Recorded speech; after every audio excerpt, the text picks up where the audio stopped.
पीठ में दर्द है तो डॉक्टर बाबा जी इसको क्या करे, ये बाबा जी क्या करे। जैसे किसी को रोग है, किसी को दर्द है तो डॉक्टर के पास जाए। आशीर्वाद से ठीक है। आशीर्वाद से नहीं ठीक होता। देखो बस वही समझ में नहीं आता, इसी भटकाओं में सब भटक रहे हो। कोई जंतुर बांधेगा, कोई आशीष, इसीलिए तुम सब अच्छे कर्म करो।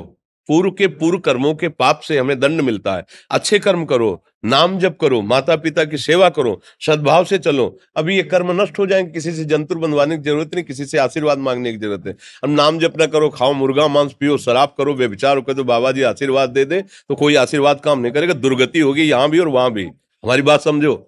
जरूर बुरा लगता है, सत्य विषय बुरा लगता है, पर अगर बच्चा सावधान हो जाओगे तो सुखी हो जाओगे। कोई भी हो, हम किसी एक के लिए बात नहीं करते, सबके लिए करते हैं। सब भागते हैं इस बात में कि बाबा जी आशीर्वाद दे, रोग रहित हो जाओ। कभी नहीं होगा, कभी नहीं होगा। तुम्हारे आचरण ठीक होंगे तब तुम्हारा सब काम बनेगा। हाँ देखो ना, खा रहे हैं जीवों को उबाल उबाल करके मांस, पी रहे हैं शराब, कर रहे हैं बेविचार, बुद्धि भ्रष्ट होगी और नष्ट होना पड़ेगा, क्योंकि आचरण गलत है। कोई आशीर्वाद किसी का काम नहीं करेगा।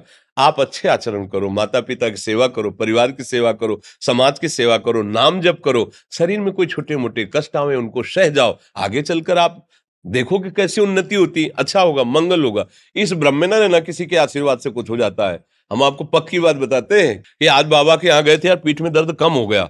ये तुम्हारा पुण्य लग गया, पुण्य बन गया, तुम्हारा कर्म। तुम आए ना यहाँ, तो जो जो पाग आगे धरे कोटिन यज्ञ समान, साधु दर्शन के लिए भाव से आए तो तुम्हारा वो रोग नष्ट हो गया, तुम्हारे कर्म से नष्ट हुआ। तुम सत्कर्म किए ना, उससे कर नष्ट हुआ। बात समझो बच्चा, आप हमारे घर के हो सब। आशीर्वाद देने से हम कई बार कहा कि अगर तुम सुखी हो जाओ तो हम किसी से न मिले, चुपचाप अपने कमरे में बैठे केवल आशीर्वाद देते रहे सबको। लेकिन नहीं सुखी होगे, सुखी होगे तुम अपने कर्म से। को न काहू के सुख दुख कर दाता, और निज कृत कर्म भोग सुन भ्राता। हे भाई, अपने कर्म का भोग ही आपको भोगना पड़ेगा। कोई भी तुम्हारे कर्म को नहीं मिटा सकता, एकमात्र भगवान। एकमात्र भगवान, मेरी बात मान लेना। उनकी शरण में और नाम जप करो, सब ठीक हो जाएगा। तुम्हारे भजन से होगा, तुम्हारे अच्छे आचरण से होगा, तुम्हारी धार्मिक प्रवृत्तियों से होगा।